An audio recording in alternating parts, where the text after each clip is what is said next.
우리는 지금 수천 년 전에 있었던 소돔과 고모라 사건을 보고 있습니다. 하나님께서 두 천사를 소돔 성에 보내셨지요. 이것을 롯은 정확하게 알지는 못했지만 어쨌든 나그네가 오는 걸 보고 롯이 그의 집에 모셔드리고 대접하고 식사를 해주고 잠자리를 제공합니다. 하지만 밤이 깊었을 때에 롯의 집에 수십 명 혹은 수백 명의 사람들이 그 집을 에워싸면서 소리를 질렀습니다. 오늘 이 집에 온 사람들을 어디 있느냐 내놓아라 이러면서 소리를 지르는데 아주 난리가 난 것이죠. 롯의 집은 거의 대문을 부술 정도로 심각한 상황까지 되었습니다. 이때에 두 천사가 앞에 나가서 그들의 모든 문제를 잠재웠습니다. 두 천사가 한 일은 그들의 눈을 싹 가려버린 겁니다. 순식간에 맹인이 되어버린 겁니다. 그러니 갑자기 눈이 깜깜해지니까 안 그래도 밤인데 아무것도 안 보이는 거죠. 그들이 자기 길을 찾아 더듬다 보니까 정리가 되어버린 겁니다. 그리고 나서 다시 집 안으로 들어왔을 때 이 두 천사가 아주 심각한 이야기합니다. 자, 잠깐 내 말 들어보세요. 이렇게 이야기하면서 13절에 보면 여호와께서 이곳을 멸하시려고 우리를 보내셨습니다. 이 얘기를 합니다. 자, 이 얘기를 들을 때 이 롯과 아내는 어떤 마음이 들었을까요? 거의 실신하기 직전이겠죠. 말도 안 되는 일이 일어났으니까요. 멀쩡한 소돔성이 망한다는 게 말이 안 되는 이야기입니다. 있을 수도 없는 얘기고요. 그리고 천사가 그 다음 급하게 소리칩니다. 12절에 보면 성중에 뇌에 속한 자들 다 성 밖으로 이끌어내라 이렇게 이야기합니다. 자, 왜 성 밖으로 이끌어내라고 했을까요? 그러면 심판은 언제부터 시작된다는 것일까요? 자, 오늘 이 천사가 다급하게 이렇게 이야기합니다. 13절의 끝에 보면 우리가 멸하리라 이렇게 합니다. 우리가 멸하리라는 것을 보면 긴급성을 이야기하고 있습니다. 곧 심판이 임박하다는 얘기를 하고 있는 것이죠. 그럼 이런 의문점이 생깁니다. 분명히 해가 어둑어둑할 때에 롯의 이 두 사람을 발견했고 그리고 자기 집으로 초대해서 무교병을 또 식사 대접하고 발도 씻겨드리고 이렇게 합니다. 그러면 저녁 식사 시간에도 충분히 이야기를 할 수 있는 시간이잖아요. 그런 시간이 필요한데 갑자기 이제 아주 밤이 깊었을 때에 이런 엄청난 또 일들이 벌어졌을 때에 이야기를 하는 이유가 뭐냐는 거예요. 이 성을 멸한다고 했을 때에 롯이 그 말을 어떻게 받아들였을까? 이 롯의 마음 상태는 아마 거의 공황 상태에 빠질 것입니다. 그러면 왜 지금 심판에 대한 예고를 하시느냐?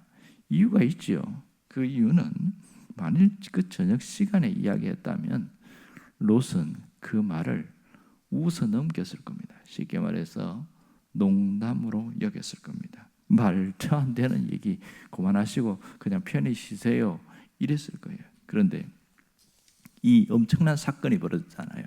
밤에 사람들이 수백 명이 살아와서 문을 부실 정도로 그 사람들을 내놔라 이러면서 소리 지르고 또 그런데 소경이 되게 만들고 이거 보면서 이분들은 그 일반 사람이 아니구나, 심상치 않은 분이구나 이게 알게 된 거죠. 그래서 이분이 천사라는 것을 그때서 알게 된 겁니다. 이때 이야기를 해야 먹혀 들어가니까 참았던 것이라고 할 수 있습니다. 그러면 이런 생각을 할 수 있죠. 그리고 어쨌든 심판하실 거면 하루라도 연장해 주면 훨씬 좋지 않을까 이런 생각이 들어요. 롯이 또 그동안 모든 것들 재산이라든지 이런 것들을 다 챙겨가지고 떠날 수 있는 준비를 하고 충분히 하루의 말미를 줘도 괜찮은데 심판이 언제 이어졌냐면 바로 그날 새벽 해가 뜰 때부터 유황불비가 떨어졌단 말입니다. 그 얼마나 긴박하게 이어졌습니까? 그런데 왜 롯이 여기까지 오도록 하나님은 가만히 내버려 두었을까? 이런 의문점을 생길 수 있습니다. 가만히 보면 성경을 쭉 살펴보면 하나님은 여러 번 롯에게 이 성을 떠나라는 사인을 보냈습니다. 단지 롯이 그것을 무시해버리는 것이죠. 가장 큰 사인은 뭐냐면 전쟁이었습니다. 저 위에서 북쪽에서 그돌라오멜 연합군들이 내려와서 소돔과 고모라 성에 있는 5개 성과 싸우기, 전쟁이, 대규모 전쟁이 벌어졌는데 소돔 성이 거기 전쟁에서 졌어요. 그래서 롯도 함께 포로로 잡혀갑니다. 단순히 사람만 포로로 잡혀가는 게 아니고 거기 보면 14장 12절에 보면 가족도 재산도 다 몰수당했습니다. 완전히 끝나버린 거죠. 놀라운 것은 창세기 14장 16절에 보면 아브라함이 결사대를 꾸려서 롯을 구하러 갑니다. 기가 막힌 것은 이 정규군과 싸워서 이겨냈고 롯을 건져냅니다. 뿐만 아니라 소돔 왕도 구출해내는 엄청난 일들이 일어났어요. 이 사건은 하나님께서 롯에게 그 소돔성에 더 이상 머물면 안 된다, 여기서 빨리 떠나라, 이 사인입니다. 하지만 롯은 내가 여기서 일군 게 얼만데 하고 무시해버린 거죠. 또 하나는 이 소돔성의 사람들의 억울함과 원한, 탄성, 부르짖음이 있었다는 거죠. 그 죄악의 현실과 타락의 실상을 충분히 알고 있었고 그것에 대해서 롯이 알고도 외면했습니다. 여기서는 더 이상 살 곳이 못 되는구나 하고 떠나야 되는데 미련을 둔 거예요. 오늘 13절에 보면 그 얘기 나오잖아요. 그들에 대한 부르짖음이 여호와 앞에 크므로 그랬어요. 이 부르짖음이라는 것은 그냥 기도 소리가 아니에요. 소돔성에 있는 사람들의 압제당할 때 억울함을 당하는 사람들의 소리, 고통받는 그 현실의 소리를 말합니다. 이것을 롯이 너무 잘 알고 있었던 것이죠. 어떤 경우는 롯에게 찾아와서 억울함을 호소하기도 하고 자기들의 문제를 해결해 달라고 그렇게 애원하기도 했을 겁니다. 하지만 롯은 그들의 탄성과 원성과 고통의 소리에 외면했습니다. 롯이 이것이 하나님의 경고와 사인이라는 것을 눈치채지 못했던 것일 수도 있습니다. 결국 여러 모양으로 하나님은 롯에게 여기를 떠날 수 있는 사인을 주셨어요. 경고를 주셨어요. 하지만 듣지 않으니까 직접 천사를 보내서 그의 목숨이라도 건질 수 있도록 긴급하게 끌어내는 겁니다. 나중에 뒤에 이어진 얘기 보면 그 말에 롯이 쉽게 반응하지 않습니다. 롯이 지체함에 이렇게 이야기해요. 롯이 지체하다. 뭐예요? 안 나가려고 하는 거죠. 그래도 나는 못 나갑니다. 이랬더니 이 두 천사가 손을 확 잡고 확 끌어당겨가지고 빨리 나가지 않으면 여기서 다 죽는다 이러면서 끌고 나가는 거예요. 그 보면 얼마나 롯이 하나님의 경고를 무시했는지를 알 수 있는 거죠. 오늘 우리에게 주시는 영적인 교훈이 뭡니까? 하나님의 말씀, 하나님이 내게 주시는 영적인 음성에 대하여 어떤 태도를 갖고 있는지를 잘 돌아보라는 겁니다.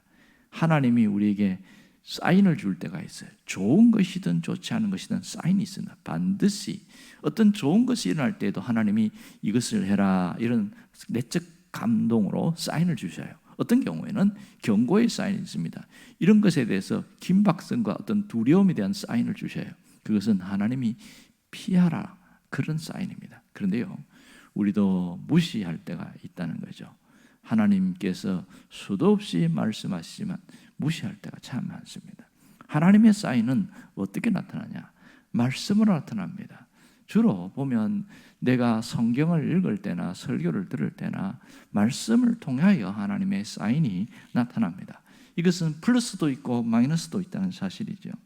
하지만 내가 하고 싶은 것, 내가 집착하는 것, 그것에 대해서 불편하게 들리는 소리에 대해서는 마음을 닫아버리고 귀를 닫아버리는 경우들이 사람들이 굉장히 많습니다. 마치 롯처럼 가볍게 느끼기도 합니다.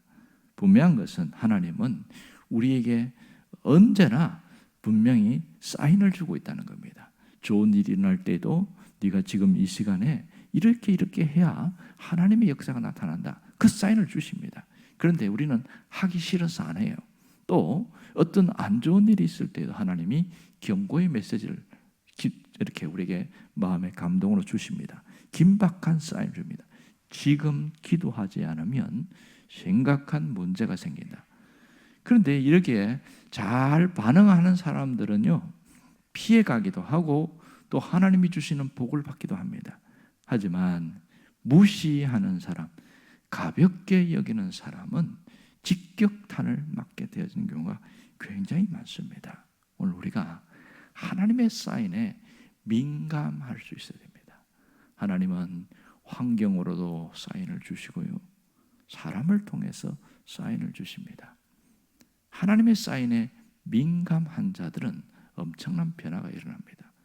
유명한 어거스틴은 자기가 아이들의 노래소리를 듣고서 그것이 하나님의 사인으로 받아들였어요. 밖에서 담장 너머에서 아이들이 펴서 읽어라, 펴서 읽어라, 이 노래소리였어요. 그런데 그것을 이 어거스틴은 성경을 펴서 읽으라는 그 내적 음성으로 들은 거예요. 그 아이들의 노래소리를 듣고 얼른 들어가서 성경을 딱 폈더니 로마서 13장이 나온 거예요. 낮에와 같이 그렇게 방탕한 자가 되지 말고 오직 마음을 돌이켜서 회개하고 돌아서라, 이렇게 이야기할 때 그때에 자기가 완전히 돌아섭니다. 그리고 나서 모든 것을 싹 청산해 버립니다. 그때 그 사인이 위대한 어거스틴을 만들었습니다. 여러분, 하나님의 사인은 환경을 통해 나타납니다. 주변의 환경과 사건을 통해서 하나님이 사인을 딱 주셔요. 여기에 민감한 사람들은요, 하나님께서 주시는 사인에 따라서 놀라운 변화가 일어납니다. 또 어떤 심각한 문제에 대해서도 경고를 하십니다. 너 그렇게 있으면 곤란하지 않냐? 여기서 정신 바짝 차리고 뭔가 준비해야 되지 않느냐? 사인을 반드시 주십니다. 거기에 민감한 사람들은요, 하나님의 역사를 따라서 놀라운 일들을 보게 되는 것이죠. 믿음이 없는 사람들, 믿음이 바닥난 사람들은 하나님의 말씀을 듣고도 가볍게 여깁니다. 이게 문제인 것이죠. 오늘 롯도 그렇지만 롯의 말을 듣고 사이들이 가서 이 장인의 어른의 얘기를 듣고 뭐라고 생각합니까? 아이, 장인 어른 농담하지 마세요. 무슨 그런 일이 있습니까? 농담으로 여겼더라. 그런 얘기 하지 않습니까? 그만큼 말씀에 민감하지 않은 사람들은 현실에 집중하게 돼가지고 무시하게 됩니다. 정말 하나님의 경고, 하나님의 사인에 집중하는 것이 정말 중요합니다. 수십 년 전에 실제 미국에서 있었던 일인데요. 위스콘신 마을에서, 그 주위에 있는 어느 작은 마을에서 있었던 겁니다. 그 위에 댐이 있는데 아주 1907년경에 있었던 사건이니까요. 오래됐지요. 그 댐을 보수공사로 간 사람들, 기사들이 보니까 이 댐은 전체적으로 문제가 있다. 그래서 자꾸 보수공사를 하고 왔기는 왔지만은 문제가 이렇게 하고 내려가면서 그 마을에 있는 그 대표들에게 이 마을을 떠나셔야 됩니다. 이 댐은 오래 버틸 수 없습니다. 이렇게 얘기한 거예요. 그러고 난데도 에이, 뭐 멀쩡한데 뭐가 문제 있어? 이러고 안 떠난 거죠. 근데 이게 여기 대해서 이제 보고를 했을 거 아니에요? 이제 조사단들이 가을에 다시 한번 쫙 조사를 했더니 진짜 총체적 문제가 생긴 거예요. 이거는 단순히 보수공사해야 될 정도 아니에요. 그래서 다시 마을에 가서 그 얘기를 했어요. 이 댐에 좀 심각한 문제가 있어서 우리가 다시 한번 점검해 봤더니 정말 그랬습니다. 그렇게 이야기했어요. 그리고 마을 전체가 집단에 이주하지 않으면 심각한 위험이 생깁니다. 그런데도 안 떠나는 거예요.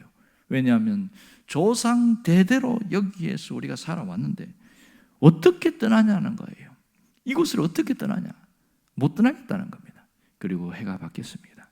이듬해 봄에 2차 조사단이 다시 한번 점검을 했습니다. 그랬더니 가을보다 더 나빠졌습니다. 댐에 균열이 전체적으로 일어난다는 얘기를 했습니다. 심각한 문제가 생겼습니다. 빨리 떠나야 됩니다. 짐을 챙겨서 이주하지 않으시면 정말 심각한 문제가 생깁니다. 그런데 소수의 몇 사람들은 우리가 지금 이 얘기를 들어야 되겠다 하고 그렇게 해서 짐을 챙겨가서 떠났어요. 그때 대다수 사람들은 멀쩡한데 뭔 소리를 하냐? 이 조사단의 얘기를 듣지 않은 거예요. 근데 실제로 1907년 4월 7일 4월 하순인가요? 댐이 무너지는데 순식간에 무너졌습니다. 불과 한두 시간 만에 그 마을을 확 휩쓸었어요. 거기서 3,000명이 죽었습니다. 이미 손쓸 수가 없을 상태가 되어버린 거죠. 왜 이렇게 됐습니까? 사람들의, 전문가들의 경고를 무시했기 때문에 그런 것이죠. 이런 일들은 지금도 일어납니다. 하나님은 우리에게 가장 가까이 말씀을 통해서 우리에게 끊임없이 얘기합니다. 플러스로도 얘기하시고 마이너스로도 얘기하십니다. 그래서 말씀에 귀를 기울이는 자가 우리의 하나님의 역사를 경험하게 됩니다. 주님은 지금도 기회를 주고 있다는 사실을 놓치지 않기를 원합니다. 재앙을 피할 수 있는 기회, 재난을 피할 수 있는 기회, 또한 복을 누릴 수 있는 기회, 동시에 주님이 역사하십니다.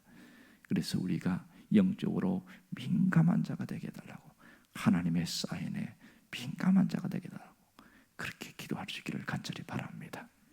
기도하겠습니다.